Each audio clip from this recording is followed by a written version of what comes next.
Jonas capítulo 3.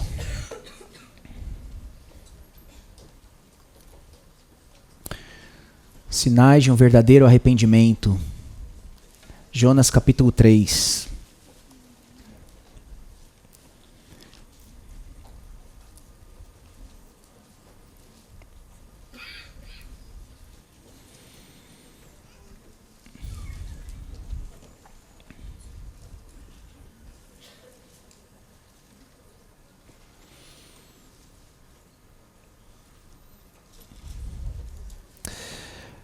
A palavra do Senhor veio a Jonas pela segunda vez, dizendo: Levante-se, vá à grande cidade de Nínive e pregue contra ela a mensagem que eu lhe darei. Jonas se levantou e foi a Nínive, segundo a palavra do Senhor. Ora, Nínive era uma cidade muito importante diante de Deus. Eram necessários 3 dias para percorrê-la. Jonas começou a percorrer a cidade caminho de 1 dia e pregava dizendo: Ainda 40 dias e Nínive será destruída. Os ninivitas creram em Deus, proclamaram um jejum e vestiram roupa feita de pano de saco, desde o maior até o menor. Quando esta notícia chegou ao rei de Nínive, ele se levantou do seu trono, tirou os trajes reais, cobriu-se de pano de saco e sentou-se sobre cinzas. E mandou proclamar e divulgar em Nínive o seguinte: por mandado do rei e de seus nobres, ninguém, nem mesmo os animais, bois e ovelhas, pode comer coisa alguma. Não lhes deem pasto, nem deixem que bebam água. Todos devem ser cobertos de pano de saco, tanto as pessoas como os animais. Então clamarão fortemente a Deus e se converterão, cada um do seu mau caminho e da violência que há nas suas mãos. Quem sabe, talvez Deus se volte e mude de ideia, e então se afaste do furor da sua ira, para que não pereçamos. Deus viu o que fizeram, como se converteram do seu mau caminho, e Deus mudou de ideia quanto ao mal que tinha dito que lhes faria, e não o fez. Diz a história ou a lenda, nós não sabemos, que quando Lorenzo de Médici, o ditador de Florença do século XV, estava para morrer, ele convocou Savonarola, o sacerdote famoso, um pré-reformador que nós temos na história, para confortá-lo em seus últimos dias de vida.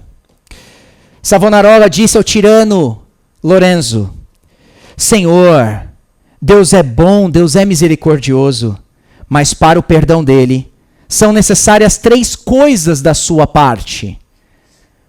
Lorenzo então replicou a ele: o que são essas 3 coisas?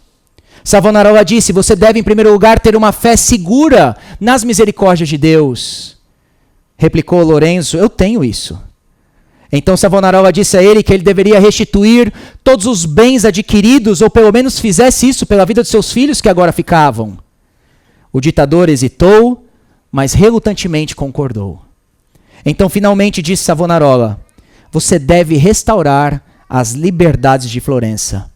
E diz a lenda que Lorenzo, tomado por raiva e dominado por raiva, vira para a parede, como se dissesse que ele prefere ir ao inferno do que cumprir com essa terceira tarefa e se arrepender de verdade. Se nós estamos perante uma história real ou uma lenda, isso é discutível. Fato é que essa historinha, por dizer assim, ilustra bem acerca da natureza do verdadeiro arrependimento. Em primeiro lugar, nós aprendemos com Savonarola de que não é simplesmente uma confissão de fé. Arrependimento não é simplesmente você dizer que você crê em Deus e na sua misericórdia. Você precisa provar isso com a sua vida. Tem que ter frutos desse arrependimento. Mas em segundo lugar, nós aprendemos com essa história de que quando o assunto é arrependimento, nós não estamos perante uma possibilidade, nós estamos perante uma impossibilidade. Deixados por nós mesmos, todo homem e toda mulher são Lorenzos, por assim dizer. Quando a opção é arrependimento, nossos olhos se encherão também, serão tomados de raiva, viraremos para a parede, e nós sempre escolheremos a indiferença e não o arrependimento. C.S. Lewis diz em um dos seus clássicos, Cartas de um Diabo a seu Aprendiz, quando o mal danado está ali ensinando, né, o verme lindo, seu sobrinho, o demônio, de como ele deve realizar as tentações nos indivíduos e nas pessoas, e diz mal danado, esse demônio, experto, bem eficiente naquilo que ele fazia, diz ele que a melhor maneira de você tentar a pessoa é através da sua distração, é através da indiferença. Mal danado diz que um dia ele viu um homem lendo na biblioteca ali em Londres, e esse homem agora estava tendo um senso da realidade, um senso da vida, e logo veio o mal danado dizendo, não pense na realidade, não pense na vida, vai para a hora do almoço. E esse homem agora começa a ser distraído, ele vai para a hora do almoço e mal danado agora lembra ele que ele deve então pegar o seu ônibus e ir para casa. Ele é distraído por um jornaleiro no caminho, ele pega o seu ônibus e ele não encara mais a realidade. Quando nós estamos falando de arrependimento, nós estamos perante uma impossibilidade, não uma possibilidade. O apóstolo Paulo diz em 2 Coríntios capítulo 4, verso 4, que o Deus dessa era, a saber, Satanás, tem cegado o entendimento dos descrentes. O apóstolo Paulo disse em Efésios capítulo 4, versos 17 a 19, de que os gentios, aqueles que não têm ainda uma vida regenerada do Espírito, vivem na vaidade dos seus pensamentos, o entendimento é obscurecido, vivem na ignorância, na dureza do coração, são insensíveis, diz o apóstolo Paulo. É assim que nós somos por natureza. Portanto, se nós estamos perante uma impossibilidade quando falamos de arrependimento, a nossa única esperança para nos arrependermos de fato reside em Deus ser misericordioso conosco e nos dar da sua melhor dádiva, a saber, o dom do arrependimento. Porque a Bíblia vai ensinar que o arrependimento é um dom. É Deus quem dá. Olha o que Paulo ensina em 2 Timóteo, capítulo 2, versos 24 a 26. Olha comigo aí no telão. Paulo vai dizer, o servo do Senhor não deve andar metido em brigas, mas deve ser brando para com todos, apto para ensinar, paciente, disciplinando com mansidão os que se opõem a ele, na expectativa de quê, diz Paulo? Na expectativa de que Deus lhes conceda não só o arrependimento para conhecerem a verdade, mas também o retorno à sensatez, a fim de que se livrem dos laços do diabo que os prendeu para fazer o que ele quer. Veja que Paulo usa aquele jargão muito famoso no nosso meio, né, de que os descrentes estão amarrados pelo diabo. Estão amarrados mesmo. Mas que tipo de amarra eles estão nas mãos de Satanás, diz Paulo? Eles estão nessas amarras em que eles perderam totalmente a sensatez, eles perderam o conhecimento da verdade, e a única solução que nós temos para romper essa amarra é se Deus então nos conceder o arrependimento. Nós não vamos experimentar do verdadeiro arrependimento se Deus não nos der esse dom. Agora veja que Paulo mantém uma tensão aqui no ar. De um lado ele vai dizer que o arrependimento é um dom, mas de outro lado ele vai dizer que esse dom vem a nós por um meio, e nós chamamos isso de meio de graça, a saber, o meio da pregação. Porque nessa passagem Paulo começa dizendo que o servo do Senhor não deve andar metido em brigas, mas deve ser brando para com todos, veja, apto para ensinar, apto para pregar. E é quando pregamos, quando ensinamos, quando usufruímos desse meio de graça, que Deus vem ao seu povo com o arrependimento. De um lado é Deus que concede o arrependimento, mas esse arrependimento só vem pelo meio de graça da pregação e do ensino da palavra. E é exatamente o que nós vamos ver hoje em Jonas capítulo 3. Em Jonas 3 nós vemos um dos maiores avivamentos da história. Deus está salvando os ninivitas. Nós não creríamos nesse verso 10. Olha o verso 10 comigo na sua Bíblia. de que Deus viu o que fizeram e como se converteram do seu mau caminho, nós jamais iríamos crer nesse verso 10 se não estivesse na Bíblia. Se fosse um livro de história, você não creria que os ninivitas se converteram. É um verdadeiro absurdo o que nós temos aqui em Jonas capítulo 3. Se de um lado nós vamos ver em Jonas capítulo 3 que o Senhor vai dar o arrependimento aos ninivitas, por outro lado nós vamos ver em Jonas capítulo 3 que esse arrependimento vai vir pela pregação do evangelho. Um profeta improvável, uma mensagem improvável e um povo improvável. Para lembrarmos o que já vimos até aqui, nós falamos que capítulos 1 e 2 de Jonas pode ser comparado ao filho pródigo que sai de casa e abandona o seu pai. Jonas, nos capítulos 1 e 2, nós vimos, ele estava literalmente fugindo da presença do Senhor. Ele foi parar no ventre de um peixe. A narrativa vai usar algum jogo de palavra que vai mostrar de como Jonas está indo de mal a pior aqui na história. Lembre, em primeiro lugar, no verso 3 do capítulo 1, vai dizer que Jonas desceu a Jope. Depois, no versículo 5 do capítulo 1, vai dizer que Jonas desceu agora ao porão do navio. E depois Jonas, no versículo 6 do capítulo 2 do livro dele, vai dizer que ele desceu à profundeza dos montes. A ideia é que Jonas está agora num espiral decadente e sem volta. E nós vimos as consequências da desobediência desse homem. No versículo 4 do capítulo 1, o Senhor lançou sobre o mar uma tempestade. No versículo 5, agora os marinheiros estão lançando as coisas para fora do navio para tentar resolver o problema em que eles estavam. E no versículo 15, diz que os marinheiros pegaram Jonas e o lançaram ao mar. A narrativa vai usando esses jogos de palavra muito interessante para mostrar de como Jonas está indo de mal a pior. Então Deus tinha que tratar com esse homem. E na semana passada nós vimos de como Deus trata conosco, nos dando essa experiência de ascese, experiência de confinamento, experiência de solitária. E Jonas descobriu o tema do seu livro enquanto estava no ventre de um peixe. Ao Senhor pertence a salvação. Aquilo que os marinheiros já tinham descoberto no capítulo 1, agora Jonas descobre no ventre de um peixe. E nós vimos de como Jonas foi vomitado pelo peixe, porque Jonas era simplesmente intragável. Deus precisou tratar com esse homem, humilhar esse homem, fazer com que ele tivesse uma experiência da graça antes que ele fosse pregar essa mensagem do Senhor. E agora nós temos um Jonas diferente, pelo menos na atitude, não no coração ainda, mas pelo menos atitude diferente no capítulo 3. E nós começamos aí no primeiro bloco, que eu divido dos versos 1 a 4, com uma ordem que vem da parte do Senhor. Olha aí os 2 primeiros versos de Jonas capítulo 3 comigo. Diz que a palavra do Senhor veio a Jonas pela segunda vez, dizendo: levante-se, vá à grande cidade de Nínive, pregue contra ela a mensagem que eu lhe darei. Se você está acompanhando aqui a série de mensagens, você viu que esses 2 versos eles já são conhecidos, né? Nós já vimos na abertura do livro exatamente esses 2 versos na narrativa.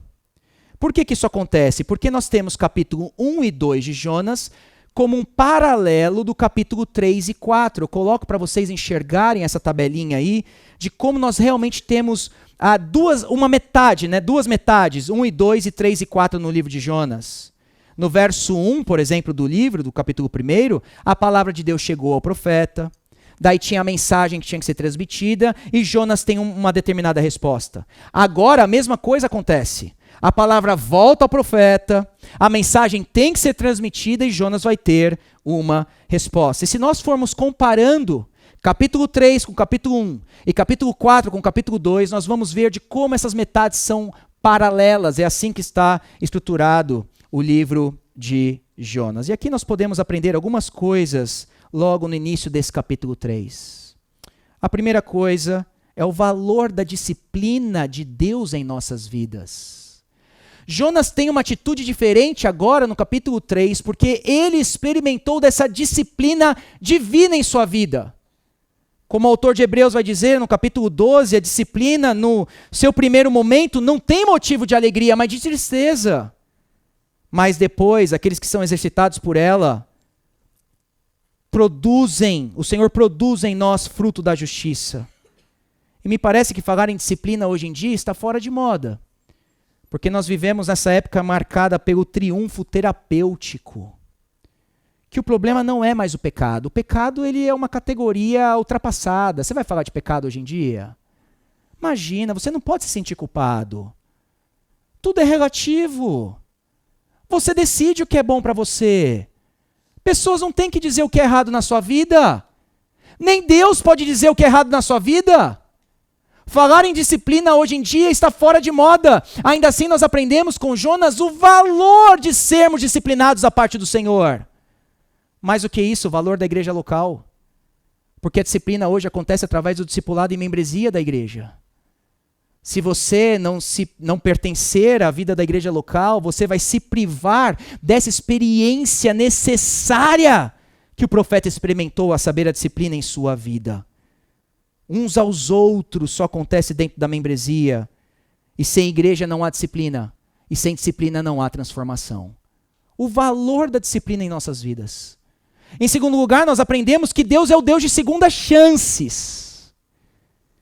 Nem sempre Deus dá a segunda chance. Anjos pecaram e não podem mais se arrepender. Adão e Eva pecaram e não retornaram ao Éden. Moisés e Arão pecaram e não entraram na terra prometida. Ananias e Safira também pecaram e foram fulminados da parte do Senhor.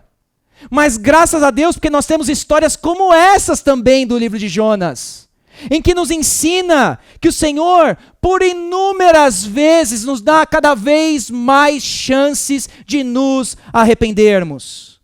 Como 2 Pedro vai dizer no capítulo 3, verso 9, Deus é paciente com vocês, não querendo que ninguém pereça, mas que todos cheguem ao arrependimento. A vida cristã é uma vida de recomeços e nós aprendemos isso no livro de Jonas. Graças a Deus pelas inúmeras chances que Ele sempre nos oferece. Você já se perguntou por que você está aqui essa manhã? Porque você ainda ouve a mensagem? Por que você tem irmãos da fé do seu lado? O Senhor ainda insiste conosco. O Senhor ainda é paciente. O Senhor ainda é bondoso. O Senhor ainda nos tolera. O Senhor é o Senhor de segundas chances. E é isso que nós aprendemos logo no início do capítulo 3. No verso 2, nós temos a ordem que ele deveria se levantar e ir para a cidade de Nínive e pregar contra ela a mensagem que eu lhe darei. Mais uma vez, nós aprendemos que aquele que prega não escolhe a mensagem que deve ser pregada. Aquele que prega não é um tipo de mágico que tira da cartola, hoje eu vou tirar uma mensagem nova aqui para dar para aqueles que vão me ouvir. Aquele que prega recebe do Senhor a mensagem que deve ser transmitida. Jonas tinha que ir lá pregar, tinha que ir lá com urgência. O verbo aqui de pregar é de um arauto do rei, proclamando com urgência a mensagem que ele receberia da parte do Senhor. E ele deveria ir à grande cidade de Nínive. E aqui é mais uma lição importante acerca do ministério pastoral, porque nós aprendemos com Jonas que o ministério pastoral não é só teológico, mas ele é geográfico. O pastor deve estar presente em Nínive. O pastor deve estar no meio do povo.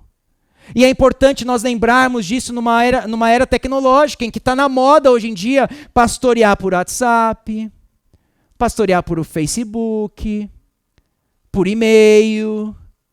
Nós aprendemos com Jonas essa preciosa lição de que Jonas deveria estar no meio do povo, naquelas esquinas, naquelas ruas, com aquelas famílias extremamente complicadas, porque ministério pastoral é presença, é olho no olho, é estar exatamente onde o povo se encontra.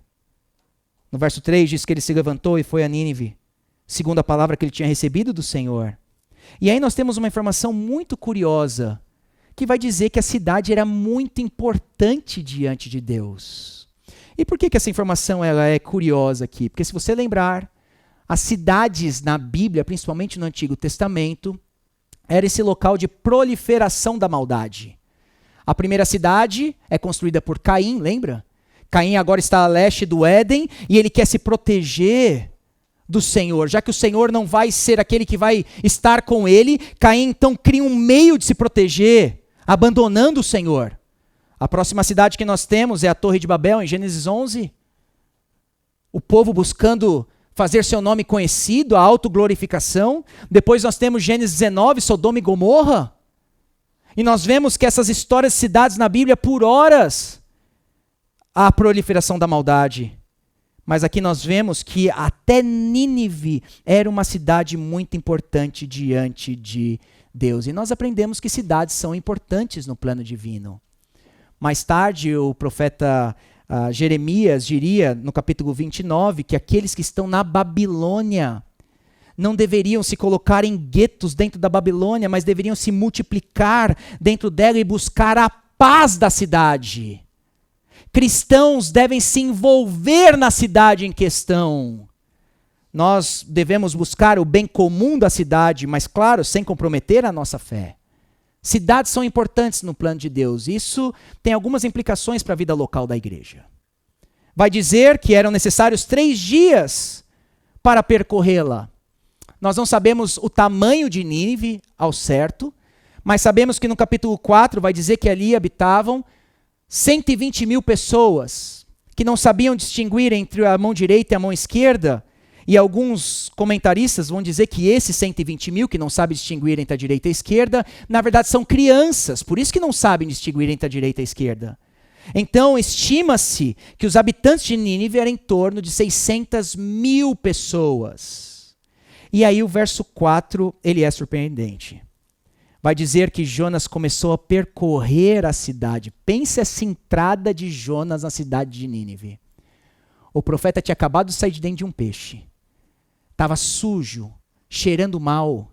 Seu sotaque era estranho, sua cor de pele era diferente.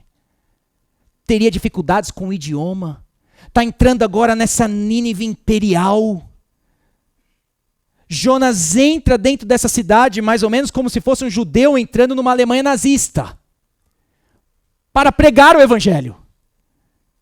E ele entra e diz o texto que a mensagem dele eram 5 palavrinhas no hebraico. Ainda 40 dias e Nínive será destruída. Que marco histórico é esse sermão de Jonas.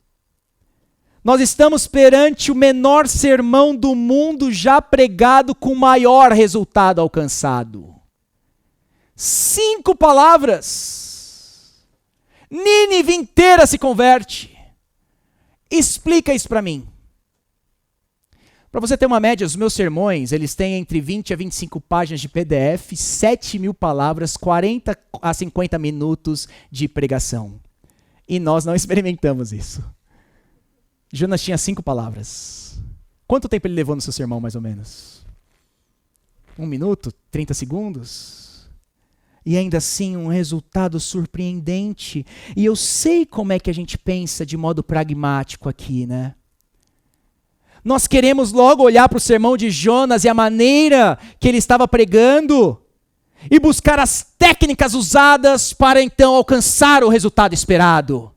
Claro, você vai dizer, eu já sei por que nós vemos esse resultado, porque Jonas pregou a ira divina, então nós também devemos pregar a ira divina. Não, Jonas alcançou esse resultado porque ele era um pregador raiz. Ele é aquele pregador que vai para a praça pública e fica pregando, se esgoelando lá, e vocês ficam pregando dentro da igreja, vocês têm que sair de dentro da igreja e ir para as ruas, porque é esse tipo de pregação que Deus abençoa. Não, Jonas teve resultado porque seu sermão era extremamente simples e curto, ou porque Nínive estava numa crise social, econômica, o coração dessas pessoas estavam abertos agora para receber a mensagem. Pensar assim é não compreender a mensagem central desse capítulo. A razão pela qual Deus usa meios improváveis nessa história é para mostrar que a causa do avivamento e de qualquer avivamento não se encontra em nada nem ninguém, mas nele mesmo. O segredo não está em Jonas. O segredo não está na mensagem que ele pregou. O segredo não estava na condição social de Nínive. O segredo estava no próprio Deus.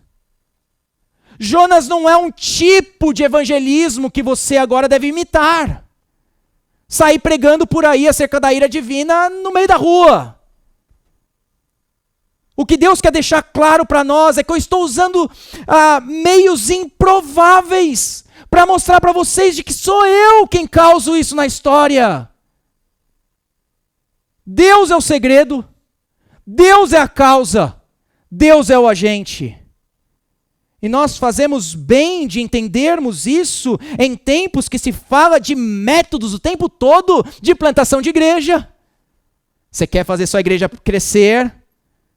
Tenha um bom local de culto. Claro que sua igreja vai crescer se você tiver um bom local de culto. Não, fazer igreja crescer, a gente precisa de células. Precisa de um louvor, desculpa aqui a tradução, worship. Não, você precisa ter um pouco na sua mensagem, aplica um pouco mais de coaching nela, porque aí você vai trabalhar com o coração deles. Precisamos ser mais contemporâneos. O tempo todo que se fala de plantação de igreja, nós pensamos em métodos. Pensamos de um modo pragmático. E o que nós aprendemos aqui com a história de Jonas é que quando se fala de arrependimento, meu amigo, quando se fala de avivamento, nós não controlamos os resultados disso. Somente Deus controla, somente Deus causa, somente Deus é o agente. Eu nunca vou me esquecer, um dos primeiros cultos que eu estava chegando, lá ainda quando era no seminário Martin Bucer, no nosso início, quando nós fomos para domingo, e eu estou chegando no seminário, e eu estou vendo um monte de carro parado no estacionamento do Martin Bucer. E eu não estava acreditando que aquilo estava acontecendo. Pessoas estão vindo para a igreja.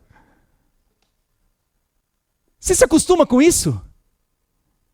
Até hoje, quando eu vejo o nosso local de culto um pouco mais cheio, com pessoas vindo, nós deveríamos ficar maravilhados com isso. Nós não controlamos essa história.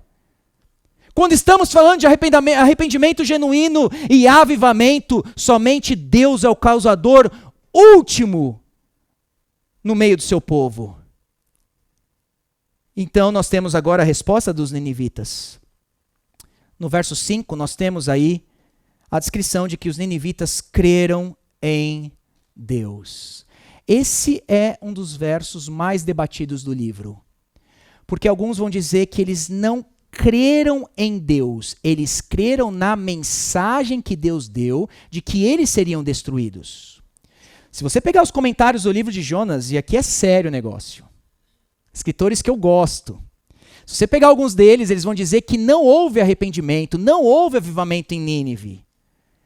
Porque no hebraico, creram em Deus pode também significar que eles creram na mensagem. Ou seja, olha, Deus vai nos destruir, então vamos mudar as nossas práticas aqui, que são algumas práticas são ruins, vamos deixar elas um pouquinho de lado, e Deus não vai mais destruir a gente. Eles também chamam a atenção, porque creram em Deus aqui, a palavra para Deus é Elohim, não é Yahvé, não é o Deus pactual, o Deus que se relaciona, não é o Deus da aliança. E você, dizem eles, você não encontra nenhum registro histórico entre os assírios desse arrependimento. Mas você acha que os assírios iam colocar algum registro desse arrependimento? Como se o livro de Jonas não fosse um registro histórico desse arrependimento? Como é que a gente responde a esses que duvidam desse arrependimento? Como é que o melhor intérprete da Bíblia interpretou essa história? Jesus Cristo com a palavra. Mateus capítulo 12, verso 41. Os ninivitas de Jesus se levantarão no juízo com esta geração e a condenarão porque se arrependeram com a pregação de Jonas. Se Jesus diz para mim e para você que esses pagãos aqui se arrependeram com a pregação de Jonas, pode acreditar porque ele sabia o que ele estava falando. Nós podemos então afirmar que esse tipo de avivamento, esse arrependimento que eles experimentaram, foi durante um breve período de tempo. Porque 30 anos depois os ninivitas estavam agora atacando o povo de Israel. Mas durante essas primeiras 3 décadas, pelo menos, eles experimentaram esse tipo de arrependimento. E o que eles fizeram, diz o texto? Jejuaram em primeiro lugar, abstinência de comida. Aqui é curioso porque nos deuses deles e nas religiões deles, eles ofereceriam sacrifícios, libações, outras oferências, mas talvez eles aprenderam com Jonas ou com os próprios israelitas que jejum era uma resposta genuína ao arrependimento. Eles se vestiram com roupas feitas de pano de saco, tipo de tecido grosso, de pele de cabra. Eles se vestem com essa humilhação. E diz o texto que é desde o maior até o menor, os velhos, as crianças, os homens, mulheres, ricos e pobres. A palavra de Deus entrou naquela cidade, tocou em todos os corações, todos se arrependem. Agora nós temos então a resposta do rei, não só a resposta dos ninivitas, mas a resposta do rei. E o verso 6 ele é maravilhoso. Porque a ideia que se tem agora é que a palavra de Deus, através do profeta Jonas, vai reverberando na cidade. Imagina o rei dentro do seu palácio, protegido. Mas a palavra de Deus agora transpassa as muralhas do palácio do rei. Mas agora tem a guarda real e a palavra do Senhor transpassa aquela guarda real e agora atinge o coração do rei, porque o verso 6 vai dizer, quando essa notícia chegou ao rei de Nínive, veja o que ele faz em primeiro lugar. Ele se levanta e deixa o seu trono. E Yahvé estava chegando agora. Yahvé estava entrando em cena. Um outro soberano agora estava dentro de Nínive. E quando Yahvé chega, meu amigo, o rei deixa seu trono. Diz que esse homem que era poderoso, a palavra chega no coração dele. E ele deixa o trono. E assim que ele deixa o trono, agora, aqui tem um jogo com os verbos no hebraico, vai dizer que ele tirou os trajes reais, cobriu-se com pano de saco e sentou-se sobre as cinzas. Que humilhação! Esse rei podia ameaçar o Egito constantemente, podia ameaçar constantemente Israel, podia se achar um soberano, mas agora ele está prostrado, totalmente humilhado. É sempre bom lembrarmos que Yahvé controla Trumps, Bolsonaros, Morrisons, Elisabetes e por aí vai.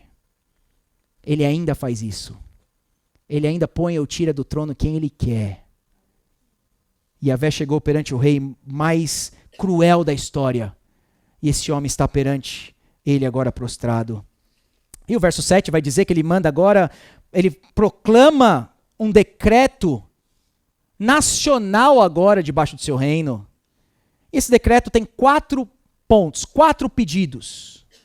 Em primeiro lugar, no verso 7 vai dizer que ninguém, nem os animais, bois e ovelhas, poderiam comer coisa alguma, não podia nem dar pasto e nem deixar que esses animais bebessem água. Eu sei que numa cultura como a nossa, em que nós humanizamos aí os animais, né, esse rei seria martirizado. Você sabe que hoje o cachorro ele sofre de depressão, bipolaridade, ansiedade, TDAH e tudo mais.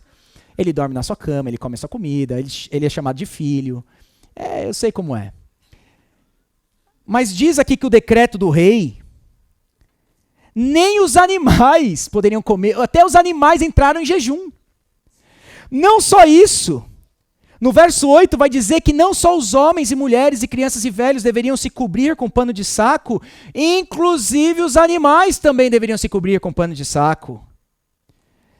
Nós temos aqui um monarca totalmente desesperado pela misericórdia divina. O terceiro item do decreto do rei é que esse povo deveria clamar fortemente a Deus. E por último, eles eram obrigados a se converter, cada um do seu mau caminho e da violência que há em suas mãos. E aqui nós sabemos qual é o problema de Nínive. Pela primeira vez na história nós aprendemos qual era o problema de Nínive. A violência que havia nas mãos deles. Lembra que o texto abre, o capítulo abre, no capítulo 1, dizendo que a maldade de Nínive chegou à minha presença do Senhor. Que maldade é essa? Agora o texto explica. Havia violência entre eles, um para com os outros, não só entre Nínive e as suas demais nações, mas entre eles mesmos. 4 ordens decretando ou demonstrando o desespero dessa nação pela misericórdia divina. E aí no verso 9 nós temos a maior demonstração do arrependimento desse rei. Porque esse rei vai olhar para cima e vai dizer, quem sabe? Talvez Deus se volte e mude de ideia. E então se afaste do furor da sua ira, para que não mais pereçamos. O verdadeiro arrependimento parte de uma consciência culpada. O verdadeiro arrependimento, no verdadeiro arrependimento, a pessoa se sente indigna do favor divino. Pessoas verdadeiramente arrependidas não barganham com Deus, não cobram Ele, não reivindicam nenhum direito perante Ele. O rei não chega para Deus e diz, restitui, eu quero de volta o que é meu. O rei não chega para Deus e diz, rei, eu sou mais precioso que o ouro de Ofir. O rei não chega para Deus e diz, eu estou no centro do seu coração. O rei não chega para Deus e diz que vai dar uma chance para Jesus entrar no seu coração. Ele que está clamando por uma chance. Ele olha para cima desesperado. Entende que se Deus não mudar a disposição que há no coração dele com relação aos ninivitas, eles irão perecer debaixo da ira. Arrependimento verdadeiro parte de uma consciência culpada. É você entender que se Deus não te perdoar, você vai experimentar dessa ira e dessa ira eternamente. E a pergunta que fica para nós aqui, com essa experiência desse rei, se é esse tipo de arrependimento que nós temos experimentado. Se é essa tristeza pelo pecado que nós sentimos. Se nós clamamos a Deus por misericórdia, porque sabemos que nós merecemos a condenação. E aí o texto termina no verso 10, dizendo que Deus viu o que fizeram. No capítulo 1, Deus tinha visto a maldade, mas parece que agora Deus vê outra coisa. Deus viu o que fizeram. E o que eles fizeram, diz o texto? De como eles se converteram do seu mau caminho. E Deus mudou de ideia quanto ao mal que tinha dito que lhes faria e não o fez. Deus não mudou de ideia quando eles começaram a jejuar. Deus não mudou de ideia quando eles colocaram panos de saco sobre eles. Deus não mudou de ideia quando veio um decreto do rei. Deus só mudou de ideia quando eles mudaram de comportamento. Porque o abandono do pecado é o sinal verdadeiro de um arrependimento genuíno. Você pode se vestir de saco. Você pode jejuar. Você pode confessar a coisa certa, mas se sua vida não mudar, meu amigo, você não está experimentando de um arrependimento verdadeiro. Alguns vieram a João Batista, fariseus e saduceus, achando que se eles se batizassem, eles fugiriam da ira divina. E João Batista responde a eles, quem deu a entender que vocês podem fugir da ira que está por vir? Produzam frutos dignos de arrependimento. Lê a história de Faraó. Em Êxodo capítulo 9, Faraó diz, eu pequei contra o Senhor. Ele é justo e nós somos ímpios. Parece que Faraó está se convertendo, está plenamente arrependido. Mas logo em seguida você lê, Faraó tornou a pecar e endureceu o seu coração. Veja o arrependimento do rei Acabe. Diz que quando Elias deu a mensagem de que não só ele morreria, mas sua esposa também morreria, Acabe ouviu essas palavras, diz o texto, rasgou as suas vestes, cobriu-se de pano de saco e dormia vestido no saco. Mas o texto diz que não houve outro rei tão abominável quanto Acabe. Diz o profeta Joel ao povo de Israel, chega de rasgar as roupas. Rasguem o coração. É possível nós jejuarmos. É possível nós termos a confissão certa. É possível mostrar uma certa humildade e ainda assim não experimentar o verdadeiro arrependimento. O verdadeiro arrependimento é sempre acompanhado de seu fruto principal, e o seu fruto principal é o abandono do pecado, é a mudança de vida. E quando isso acontece, diz o texto, que Deus mudou de ideia. E claro, acho que eu não preciso entrar no mérito de Deus não muda de ideia como nós mudamos de ideia. Talvez na sua tradução aí está que Deus se arrependeu, e não é uma tradução boa. A ideia é que Deus teve compaixão. Deus tinha esse plano da eternidade que salvaria os ninivitas, já estava decretado. O que nós temos na história é que Deus agora usa causas secundárias para realizar o seu propósito divino. Do nosso ponto de vista, Deus mudou de ideia. Do nosso ponto de vista, Deus mudou o seu plano. Mas esse sempre foi o plano do Senhor. Salvar pecadores que genuinamente se arrependem. 3 aplicações para nós nessa manhã. A primeira, seja como Jonas e prega o evangelho a todo tipo de pessoas. Meus irmãos e minhas irmãs, se Deus esteve em Nínive, Deus pode estar na sua casa também. Deus pode salvar o seu parente, o seu filho. Deus pode salvar o pior tipo de pessoa. Deus pode estar na sua faculdade, no seu trabalho. Deus salvou os ninivitas. Não se vergonhe do Evangelho. O Evangelho ainda é poder de Deus para a salvação de todo aquele que crê. Pregue esse Evangelho o tempo todo. 5 palavras são necessárias para salvar uma nação inteira. Seja como os ninivitas. Se arrependa verdadeiramente. Clame ao Senhor nessa manhã para te dar o dom do arrependimento. Diga a Ele, Senhor, rasga o meu coração. Opera essa mudança na minha vida. Não saia daqui nessa manhã sem experimentar desse arrependimento. E por último, creia naquele que é maior do que Jonas. Jesus disse que Ele vai voltar com os ninivitas para julgar aqueles que não se arrependem.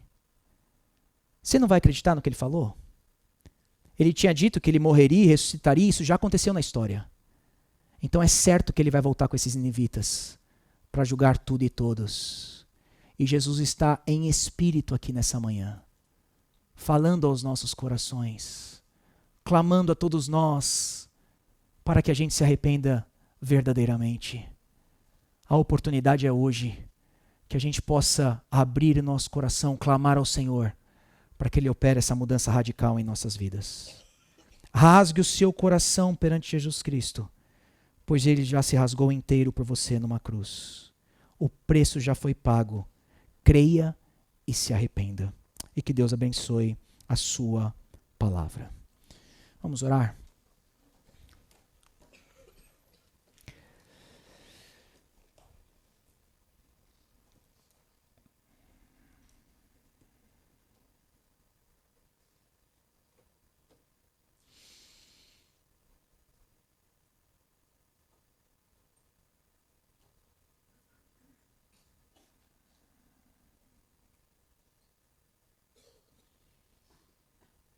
Conceda o dom à tua igreja.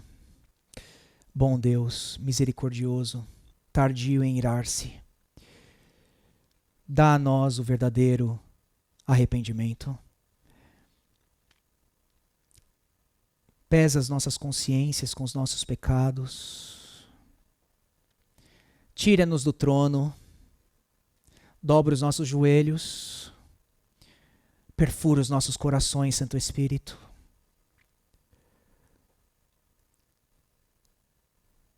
Não permita que os nossos corações se endureçam. Não permita que a gente ande na indiferença. Tenha misericórdia de nós. Nessa manhã, o Senhor, que é bom, misericordioso, compassivo, nos dá mais uma chance debaixo desse grande amor pelo qual o Senhor nos ama. Senhor, perdoa-nos e muda as nossas vidas.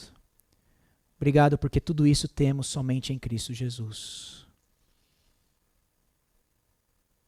Que a graça do Senhor Jesus, que o amor de Deus Pai, e que a consolação do Espírito Santo seja conosco hoje e sempre.